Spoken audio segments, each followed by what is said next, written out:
नमस्कार दोस्तों, स्वागत है आपका हमारे चैनल ITI टेक्निकल पर। मैं खेल गुप्ता। दोस्तों, वैसे तो कस्टमर को भगवान माना जाता है, लेकिन अगर भगवान लालची हो जाए तो बात बिगड़ जाता है। कुछ मेरे साथ भी ऐसा एक छोटा सा वाक़या हुआ।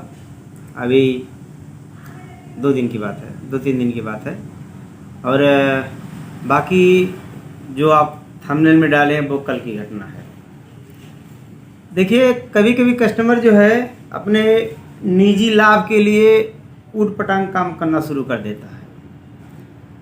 जैसे कि हमारे पास एक कस्टमर का हमारे बगल वाले मोहल्ले का एक राइस कुकर, जो कि प्लास्टिक की बॉडी वाली आती है, बहुत से लोग इस्तेमाल भी करते होंगे, बहुत से लोग जानते होंगे, कुछ लोग नहीं देखे होंगे जो आउट ऑफ जो है शहर से बाहर रहते हैं। ज़्यादातर शहर वाले इस्तेमाल करते हैं, तो नेपाल में ज़्यादा इस्तेमाल होता है। हम लोग नेपाल के करीब में हैं। वो रिपेयर करने के लिए हमको दिया हुआ था, हमने उसको रिपेयर किया और पूछने आया, भैया रिपेयर हो गया नहीं हो गया? हमने कहा हाँ हो गया, ले जाओ। फिर पैसा देने के बाद बारी आई, कहा ठीक है हम आके बाद में ले जाएंगे। उसके बाद 3 दिन के बाद फिर आया, और जिस दिन आना था उसी दिन देखिए एक संयोग ऐसा हो गया कि मैं यहाँ पे आप कोने में देख सकते हैं, ये जो स्क्रैप रखने का मैं एक टाण बना रखा हूँ, 2 छत्ती बना रखा हूँ अपने शॉप में, वर्कशॉप में। तो उसी के नीचे रखा हुआ था और बिल्ली उस पर कूद गई चूहा पकड़ने के लिए, और उस पर से कोई इक्विपमेंट हमारा जो है गिर गया और उसके ऊपर ढक्कन के ऊपर, और ढक्कन क्रैक हो गया। अब ढक्कन क्रैक हो गया, अब कस्टमर तो हमने उसमें मतलब पैचिंग किया, बगैर पैचिंग किए तो हम दे नहीं सकते हैं। कस्टमर को दिया, कहा भैया देखिए ऐसी ऐसी सिचुएशन है। अब कस्टमर ये मानने को तैयार नहीं है कि मेरा टूटा हुआ सामान मैं लूँगा। कस्टमर का कहना यह है कि आप मुझे नया कुकर दीजिए, नया कुकर दीजिए। बताइए, संभव है कि आपका 1-2 साल इस्तेमाल किया हुआ कोई सामान हमारे यहाँ रिपेयर होने के लिए आता है, और किसी कारण बस, जबकि हमारा मिस्टेक नहीं था, उसमें मिस्टेक भाई नेचुरली एक एक्सीडेंट, छोटा सा एक्सीडेंट था, तो उसमें अगर आपका नुकसान हुआ, टूट गया, तो हम पैचिंग कर रहे हैं। बल्कि ये भी कहें चलो भाई 100-200 रुपये का कोई रिपेयरिंग हमसे करा लेना, पैसा मत देना, हो जाएगा उसी में। लेकिन अगला मानने को तैयार नहीं है कि उसको नया चाहिए। तब बताइए दोस्तों, क्या है, संभव है कि उसको रिपेयरिंग में आया था उसको हम नया दें? और हमने उसे इनकार कर दिया, भैया हमारे बस की बात नहीं है। और टूटा कितना था आपको हम दिखा रहे हैं, यहाँ मेरे सामने ये राइस कुकर है, ये यहाँ से और यहाँ क्रैक हो गया था। क्रैक है पूरा, ये बिखरा नहीं था, डिस्ट्रॉय नहीं हो गया था, क्रैक हो गया था।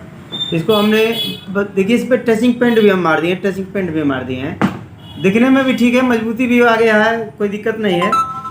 तो अगला किया क्या मेरे साथ, कल वो हमारे यहाँ के जो यहाँ थाना है पीपीगंज गोरखपुर में, वो हमारे नाम से कंप्लेन करने के लिए, बाकायदे से FIR दर्ज कराने के लिए वो गया थाने पे, और अपनी कंप्लेन SI को दी, वहाँ के जो इसमें प्रेजेंट के SI हैं। तो कल मारने का टाइम था, ये हम अपना दिनचर्या से निपट के पूजा पाठ करके अभी जस्ट काउंटर पे बैठे ही थे, तब तक हमारे पास SI का कॉल आया कि मैं थाने से बोल रहा हूँ, SI हूँ, और आपके नाम से कंप्लेन दर्ज हो रहा है। तो हमने कहा ठीक है सर, जो कंप्लेन दर्ज कराने आए हैं वो आपके पास हैं? तो बोले हाँ है। कहा ठीक है, हम तुरंत आ रहे हैं। तो मैं नियर में है, दूर नहीं है, 5 मिनट का भी रास्ता नहीं है, गाड़ी से तो 2 मिनट भी नहीं लगते। मैं तुरंत पहुँच गया और SI साहब से बात हुआ। बोले कि अच्छा बताइए मैटर क्या है? हमने कहा सर ऐसी ऐसी बात है कि इनका रिपेयर करके रखा हुआ था, और ऊपर से बिल्ली जो चूहा पकड़ने के लिए जंप मारी और कोई सामान गिर गया, टूट गया, और हम उसको पैच कर दिए हैं, और ये मान नहीं रहे हैं। तो SI बात को समझ गए। उन्होंने कहा कि ऐसा एक बात बताओ कि जब रिपेयर हो गया तो आप उस पर ले जाइए, इस्तेमाल कीजिए, 100-200 की बात है, आपस में समझ लेना।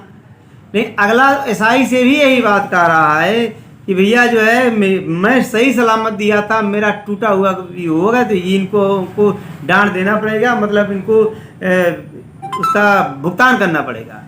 तो एसआई साहब ने स्पष्ट कह दिया यार ऐसा मुमकिन नहीं है कि जो है कि आप कोई सामान रिपेयर करने के लिए दिए हो और वो किसी कारणवश टूट गया तो तुमको नया देगा। नया कहाँ देगा, नया क्यों देगा? तुम साल 2 साल चलाए होगे, भले 2-4 हज़ार का लिए होगे, इससे मतलब नहीं, लेकिन तुम इस्तेमाल किए होगे तो तुमको उसके बदले में कोई नया नहीं देता है, नया नहीं देगा। लेकिन वो इस बात को मानने के लिए वहाँ पे भी तैयार नहीं कि ये गलती की है। वो मतलब एक इतना लालची आदमी है कि उसके दिमाग में बैठ गया है कि मैं इस कुकर का मैं पूरा दाम ले लूँगा, कुकर भी फ्री में ले लूँगा, ये सोच के अपने अंदर से उसकी मानसिकता बनी हुई है। तो एसआई साहब ने उनको समझाया कि देखो ऐसा नहीं होता है, आप भी कोई बिजनेस करते होंगे, आपके यहाँ से अगर कोई मिस्टेक हो जाता है उसके बदले में आप उसकी पूरी भरपाई नहीं कर सकते हो, हाँ कुछ कर सकते हो। तो हमने वहाँ पे भी साहब से कहा कि साहब ऐसा है, हमने इनको ये भी कहा कि चलो 100-200 का कोई आप रिपेयरिंग हमसे करा लेना और उसके एवज में हमको पैसा मत देना, हम नहीं लेंगे, चलो आपस की बात है, निपट जाएगा। लेकिन मतलब तब भी वो एसआई से भी बकझक करने लगा कि नहीं हमको नया दिलाइए। तो एसआई साहब समझ गए उसकी मंशा, उसका जो है एप्लीकेशन ले लिए, उसको डांट के भगा दिए, भाग जाओ यहाँ से, हम जाके उनके यहाँ देख लेंगे। हमको बोले आप भी जाइए, अपने घर जाइए, छोटी छोटी बात लेके हम इसको ये छोटी छोटी बात हम निपटाएंगे। और दोस्तों ये जो है कुकर, राइस कुकर की ओनली कीमत कितना होती है? कीमत इसका मात्र 1200 रुपया ऑनलाइन दिखा रहा है, ब्रांडेड है। ये तो नेपाल का है, इसका कोई खास रेट भी नहीं होगा, बहुत होगा नेपाल में आईसी यानी इंडियन करेंसी से 800 रुपया 8 से 900 रुपया होगा, इससे अधिक नहीं होगा। लेकिन उसकी मानसिकता में बसा हुआ है कि मैं इनसे ओवर ले लूँगा। तो दोस्तों ऐसे कस्टमरों से सावधान रहिए। कुछ ऐसे कस्टमर लालची आपके यहाँ आ सकते हैं, कोई भी सामान बनने के लिए आता है टाइम पे आप डिले कीजिए, भैया अपना ले जाइए, या तो आप पोस्टर लगा के रख दीजिए, एक बात जान लीजिए। नहीं तो ये बहुत दुष्ट कुछ लोग आते हैं कि मतलब बाल की खाल निकाल देते हैं, आपका पुराना सड़ा गला सामान ला के रख देंगे और 1 महीने के बाद आएंगे, साले कहेंगे हमारा नया था, चल रहा था, भले ही भंगार हो। तो आपसे रिक्वेस्ट है आप एक पोस्टर लगा के रखिए, हम भी अब पोस्टर लगा के लगाएंगे। और ये हिदायत सब कस्टमर को दीजिए कि जो भी आपका रिपेयर हो रहा है आप उठा तुरंत ले जाइए। अगर ये तुरंत ले गया होता ये दिन हमको नहीं देखना पड़ता, लगभग 4-5 दिन के बाद आया, रिपेयर होने के बाद पूछ के गया, देख के गया, 5 दिन के बाद आया कि भैया हमारा सामान दे दीजिए, और उसी दिन संजोग से ये घटना घट गई। तो ऐसे लोगों से दोस्तों सावधान रहिए। आपके यहाँ भी शॉप में भी इस तरह के कुछ लोग आ सकते हैं, और आपके साथ अगर ऐसी कोई घटना घटी हो तो हमको जरूर जो है कमेंट कीजिएगा, हम भी जरा अनुभव लें। पहला चांस है, 15 साल के एक्सपीरियंस में पहली बार कोई हमारे साथ ऐसा काम किया है। हमारा रेपुटेशन इस मार्केट में बहुत अच्छा है, बहुत अच्छा है, अच्छा नहीं बहुत अच्छा है। किसी से आज तक हमारा किसी के तक कुछ कोई कहा सुनी नहीं हुआ है। लेकिन ये आदमी जो है थाने तक हमको खींच के ले गया बेवजह। ऐसा ही आप समझ गए कि इसके मन में एक बात है, उन्होंने कह भी दिए कि तुम्हारा ये जो मनसा है ऐसा नहीं होता, ऐसा ना कहीं नहीं होता, कोई पूरा भरपाई तुम्हारा नहीं करेगा। उसके बाद फिर क्या सुनिए, इस 1200 के कुकर के लिए हमको फिर क्या धमकी दे रहा, मैं आगे जाऊंगा, ऊपर तक जाऊंगा। अब बताइए, ये अब वो एसपी एसएसपी क्या जाएगा उसके लिए, 1200 के कुकर के लिए। फिर कह रहा है कि मैं तुम्हारी दुकान में घुस के तोड़ फोड़ कर दूंगा। मैं चलो भाई तुम्हारी जो मर्जी, जो तुम्हारी इच्छा हो कर देना, अब क्या करेंगे बताइए। तो भाई वही व्यवस्था है। और क्या घटनाक्रम है आपको थोड़ा सा हम दिखा रहे हैं, बने रहिए। तो दोस्तों ये देखिए ऊपर हमारा स्क्रैप डालने का हम जगह बना रखे हैं, क्योंकि मेरे पास क्या किसी भी दुकानदार के पास इतना जगह नहीं रहता है कि पूरा स्क्रैप गांच के रखे, लाद के रखे अपने सर पे। और यहाँ पे उनका ये कुकर पड़ा हुआ था, यहाँ से जो है कोई सामान गिरा, यहाँ से कोई सामान गिरा और उनके कुकर के ढक्कन के ऊपर गिरा और क्रैक हो गया। तो बताइए कोई क्या करे, यहाँ अभी भी सामान रखा हुआ, अभी भी सामान रखा हुआ, अभी भी सामान रखा हुआ है। तो हम कहाँ ले जाएं सामान, इन सब सामानों को कहाँ कोई ले जाएगा, कहीं न कहीं रखेगा, और घटना दुर्घटना होना होगा तो कहीं से भी हो सकता है। तो दोस्तों ऐसे लोगों से, लालची लोगों से सतर्क रहें, आदमी को पहचान के जो है काम करें। और दोस्तों भगवान ने कर आपके साथ कभी ऐसी घटना घटे तो अगले वीडियो के लिए हम बोलेंगे जय हिंद, जय भारत।